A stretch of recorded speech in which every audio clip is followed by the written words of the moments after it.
Hello again. Today we are going to talk about making gravy. That is one of the most basic kitchen skills you can have that once you master it, let me back up. I'm not even going to say master it because I've been making gravy for more years than I'm going to admit on here. And I still goof it up sometimes. But once you get comfortable with it, it is such an awesome skill to have because you can do so much with it.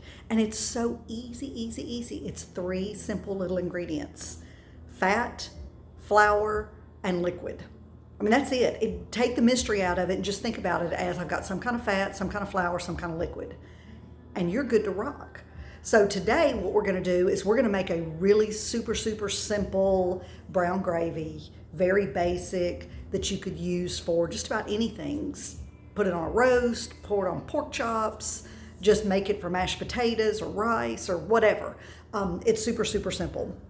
But think about once you get used to that combination and, working with it, there's so many things you can do and so many changes and additions and whatever you can do to it. So we'll talk about that some more. But right now, let's get over to the stove and I'm going to show you what we're going to do. Okay, so here we go. We've got a skillet. This is my breakfast skillet, and it's a nice steel skillet. And as you can tell, I cooked my breakfast in it. See, I got my remnants of my eggs and bacon, and you know how I am about just wiping out my breakfast skillet and going. If you saw my cabbage video, this is a 1/4 cup of bacon grease. So you can use any kind of oil. You could use, well, no, let me rephrase that. Do not use any kind of oil. Please do not use any kind of vegetable oils. They are just the most hideous things on the earth as far as your health, much less the flavor. Jump on westonaprice.org and search vegetable oils. You'll never have them again. So anyway, you can use bacon grease, lard, tallow. I wouldn't use coconut oil unless I was doing some type of Thai or Asian dish, but you don't typically have a gravy with those either. So anyway, and you don't want to use olive oil only because once it gets heated pretty high, it becomes rancid, it breaks down, and it's just not as healthy as it should be. So we're going to get our grease in here, our fat. Remember, fat, flour, liquid. That's all you got. We've got some brown rice flour here. Yes, I'm the nerd that labels my containers. I got a lot going on in my pantry, and I want to be able to tell what's what really quickly. I use brown rice flour as kind of my go-to, sort of like lard is my go-to, for all my gravies, my roux, my different sauces, battering meats, or dredging meats to batter them. I mean, anything like that. I like brown rice flour. It's a mild flavor. It's less grainy than some of the other gluten-free flours. So it's just kind of my go-to. This obviously would make a gluten-free gravy. If you want to use all-purpose flour, then that's your jam. Go for it. So we want to sprinkle in here. I should have let it get a little warmer. It's not going to hurt anything. But I'm yapping and not paying attention. Which, that's one thing. Gravy is not hard. It is not hard. But you need to pay attention to what you're doing. So, unlike what I was just doing, it's better if your grease is a little bit hot. Because one thing you want to do is you're going to kind of cook your flour in the grease so that you don't have a grainy gravy.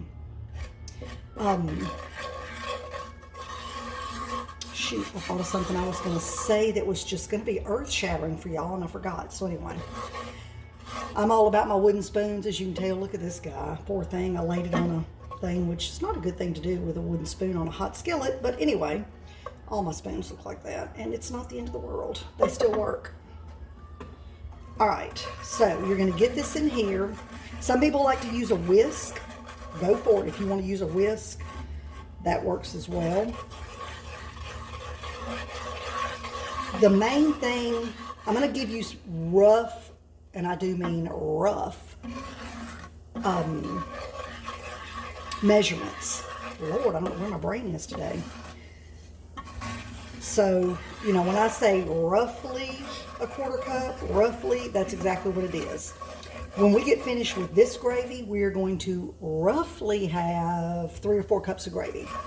So it doesn't take much oil or much flour.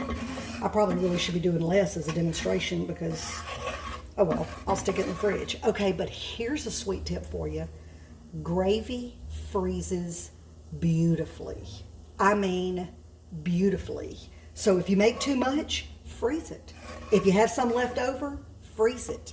And then next time you're cooking something and you need gravy, if it's enough, just whip it out, thaw it, and heat it. It's going to look pretty nasty when it first thaws out. It's kind of congealed and icky looking, but once it heats up, it's beautiful.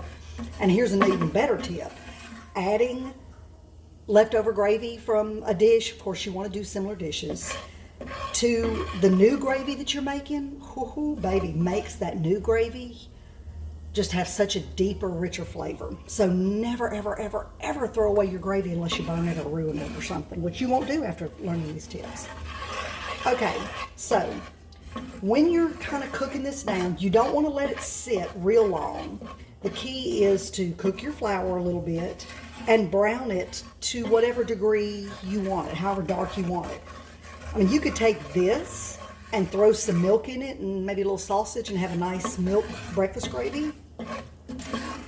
And I'll tell you what, I'm going to add a little bit more flour because this is a little bit more oily than I like it to be. Because one thing, you don't want any oil, fat, grease, lard, whatever you want to call it, puddling up on your flour. So see, if you stop stirring for a minute, you can kind of see. Hopefully y'all can see. Maybe if let me do this. If I get it up here a little bit, does that help at all? You see, you can see a little bit of oil running. You don't really want that. So I'm going to take my little scoopy. See, that's what you want to have happen when you sprinkle the flour in. Which is unlike what happened a minute ago because I got ahead of myself. Not that I'd hurt anything, but you want to cook that flour. All right. So, tell you what, I guarantee you I had too much fat in my little thing. I must not have measured it very well, which I don't normally measure it at all. And once you do this a few times, you won't either. You'll just know from feel. But I was just kind of doing it to help be a little better in the video, which didn't work. See how I got a little puddle of fat right there, got some right there, some over there. We want to kind of take that up.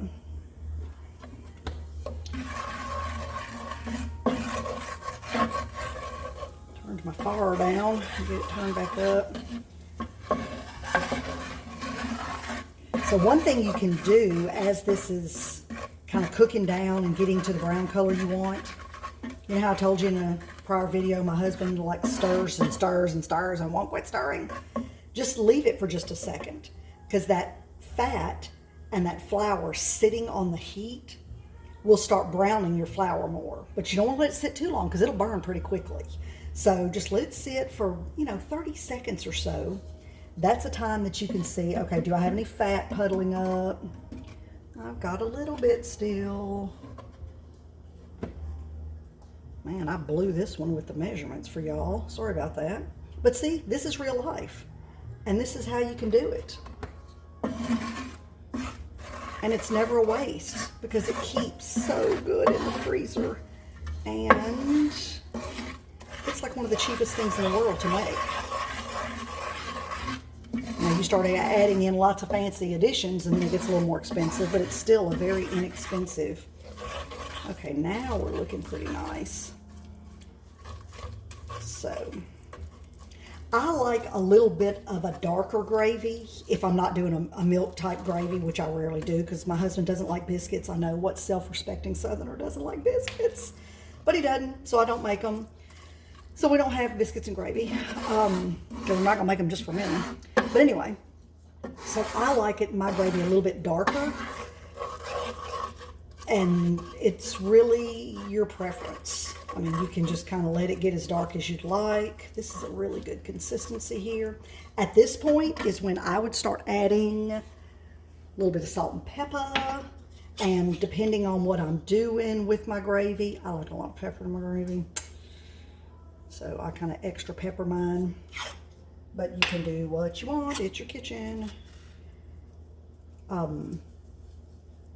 Like I've said before, I tend to undersalt initially, and then taste, and then add if necessary. Because if I get too much salt, it ain't coming out. But with gravy, in my opinion, you can't get too much pepper, so I just kind of go for it. But you can add all kinds of stuff. You can make a nice, oh, I love a smothered onion gravy, which at this point, you'd add your onions now. Or whenever your gravy or your roux, this is a roux, your roux color is to the point you want it. But you could just dump a bunch of Trilogy in here. Haha, see how easy that is? Onion smothered gravy with Trilogy. If you want to get a little fancier with it and slice up some long slices of onions and throw those in there, that works. And you have a nice onion smothered gravy. Push that guy back. Plastic and heat is not a beautiful combination. All right, I'm gonna pause this for a minute, let my gravy, OMG, let my gravy get a little browner, and then we'll jump back on. Okay, we're back. It's gotten a little bit browner, which is about where I like it.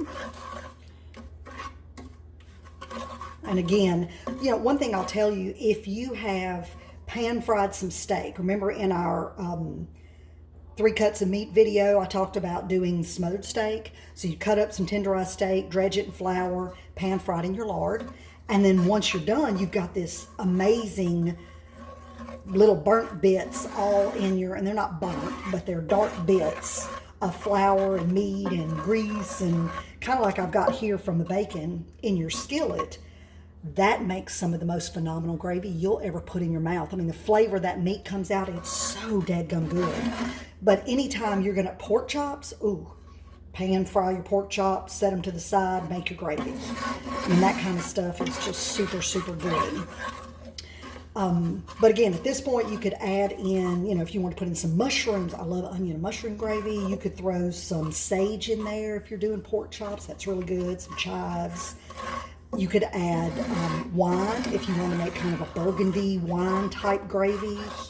I mean, there's just all kinds of things. I'll take a can of diced tomatoes and puree them just a little bit in my food processor, or you could buy crushed tomatoes. I just don't bother having multiple kinds of tomatoes in my cabinet. And add that. You've got a nice tomato gravy. Throw it over a Salisbury steak or over a hamburger steak. You got Salisbury steak. Throw in some Italian seasoning, some basil, oregano, or just a nice Italian seasoning blend. You got a little Italian gravy. So, I mean, the options are freaking limitless. But today, and let me back up. Wow, you'd think I'd had 10 cups of coffee today, and I hadn't even had one all the way yet. But my favorite gravy, just a classic brown gravy, is after I've pan fried something, typically tenderized steak, add lard, my brown rice flour, and homemade chicken stock. And in a future video, we're gonna boil and pick a chicken, and I'm gonna tell you about all the reasons that you need to be doing this in your kitchen and how important it is.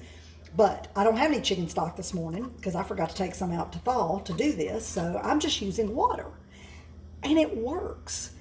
My mom did this. Good golly, she'd whip up some gravy and nothing flat. We'd have rice and gravy on the side of whatever meat we were having because my dad was a rice and gravy eating machine. Maybe that's why I don't really care for rice and gravy these days, but I ate it too much. But anyway, so now we're gonna add water. And let me tell you a little bit, as long as I keep stirring this, it's all good. How much water you add really depends on how thick, or how, I'm just gonna say how much liquid, whether you're chicken stock, tomatoes, whatever you're doing. How much liquid you add depends on how thick you want your gravy. If you're serving it immediately, then you wanna get it to the right texture that you wanna use to serve. And I'll show you what I consider the right texture when I get there in a minute. If you're going to put meat in there and smother it on the stove or in the oven, then you want it thinner because the liquid's gonna evaporate out. Some of the liquid's gonna evaporate out while you're cooking, and you don't want super thick, icky, like pasty gravy. Believe me, I've made my share of icky pasty gravies. It was a joke when my kids were growing up. They loved Mama's gravy, and I hated it because I always called it wallpaper paste. It was so too thick. And I finally realized I always tend to overcook. I started with too much fat, So I had to add too much flour. So then I'd add too much water. And I would wound up with this, vat of gravy, and it was horrible. So anyway, they liked it, and I guess that's all that mattered. So I've got some hot water here, and I'll tell you, another thing you want to do, this is going to make a little noise.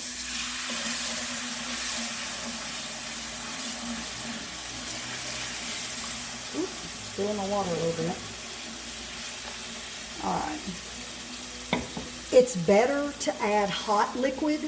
You can add cold, I do it, but you know what cold and fat does? It congeals. So if you put in hot liquid, then it just kind of continues the cooking process real quickly. Either way works, but hot just seems to go a little faster. But see how thick that got really, really quickly? Like that's way too thick. That smells good. So I'm gonna add some more water. And I'll tell you, liquid in your gravy is like salt in your food. Just a little at a time. You can always add more, but you ain't getting it out once you get it in there. Now, if you get it too thin, you can continue to let it simmer and cook down and let some of the liquid evaporate. And that works. But, if you overdo it and you're just about ready to sit down for supper, just waiting on finishing the gravy, letting your gravy simmer for 20 or 30 minutes may not be in your cooking plan that day. And I tell you what, I can look at this and tell I don't have enough pepper. I want to be able to see my pepper. And y'all do whatever you want to do, but I like some pepper in my gravy. I don't do this at the restaurant because maybe not everybody likes a lot of pepper in their gravy. And they can add pepper, but at home. Remember, my kitchen, I'll do what I want to do. All right, so we're stirring this around. And, this is another one of those kind of personal preference things. How thick it is however you like it. Whatever your family likes. There is no perfect method. I don't care what all these fancy chefs say. Whatever works for you and your family. Just use real, clean ingredients and get in the kitchen. If you do those two things, you ain't going to go wrong. My English is going very wrong, but you won't go wrong. See, now this is a good texture, a good consistency if you're just sitting down to eat. Pour that over some mashed potatoes. Pour that over some biscuits, dadgum. With all that bacon grease in there. I would suggest adding some garlic, which I did not do and should have. But if you are going to put this over some fried meat, some pan-fried meat, and smother, then I'd get it a little thinner. So I'm going to add a little more water just to kind of show you. And I know this may be flipping some of y'all out. Ooh, watery gravy. Your seasonings can make all the difference. And I'm a pretty basic, when it comes to just a brown gravy, kind of a basic girl. I like salt and pepper and a little garlic. But see, that's a pretty good texture. And if that's the way you like your gravy to eat over your rice, go for it. My dad liked really thin gravy. It would like run through the rice, and he liked that. I like mine kind of to stay on top of what I put it on. But anyway, different strokes, I guess. That's a good consistency to pour over some meat and pop it in the oven. And then by the time your meat finishes cooking and it's super tender and you pull it out, your gravy has thickened up a little bit, and bam, Mama is the hero of the supper plate. So, there you go. Gravy 101. And don't forget, this stuff freezes so beautifully. Let me see if I can turn this thing up without breaking something. Okay, there we go.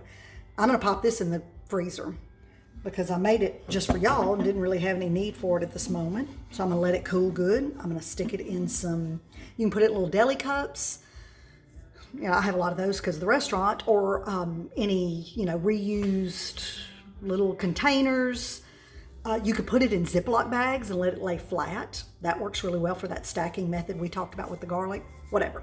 So anywho, there you go. Gravy 101. Please, please, please try it. Now that you know how to make lard, and you're hopefully making lard at home, hint, hint, get in your kitchen and just start with a little bit of lard, some flour, and water, and just get your technique down. And once you get your technique down, you're cruising. And it's so good. And You will never buy another one of those packaged faux gravies again. Those things are disgusting. And this is so easy and so good. So I hope y'all get busy. Have a great day, and we'll talk again soon.